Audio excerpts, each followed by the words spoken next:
Hey, boys and girls, have y'all ever made a mess? Have you ever made a mess? Thomas is shaking his head, yes. You've made a mess a couple of times, sometimes. I had a friend one time, and she had just moved into her new house, and she was cooking dinner one night, and her boys were back in their bedroom, brand new painted, and they were being so good, and she said, you know, this new house has just been great because those boys are being so good. She went in to get them for supper, and there was this big crayon mark all over, they just scribbled all over the new walls, and she said, why did y'all do that? And they were drawing the space shuttle, is what they said.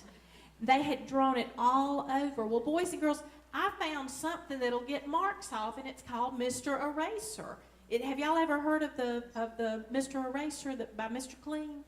The magic eraser? Have you heard of that? Does your mama use that sometimes? Okay, or your daddy's, depending on who does the cleaning at your house.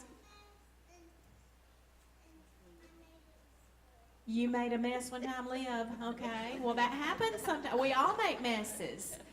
But this will just, I mean, it's great. It'll take marks off the wall, off the paint, off the door frames. It's just great. I love the magic eraser. It's really, really a neat tool. You like it too, Hadley? Okay, no, you don't have to use one. Okay, y'all have some. You had one inside your playhouse. All right, good, Thomas. Well, boys and girls, I want to tell you something else that gets marks on it. We do. The Bible tells us in Romans 3 that all of us have sinned and fallen short of the glory of God. We have all gotten marks on ourselves. And you know what? Today, Miss Janet, Miss Lori sang about that amazing grace. And that's how we don't need a magic eraser to get the marks off of our heart. We just need to go to God and ask for forgiveness.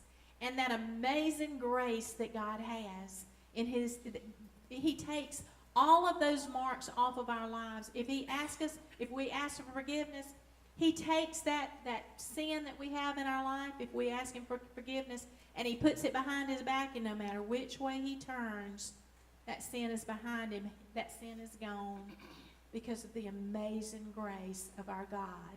Boys and girls, let's walk up real quietly to Children's Church.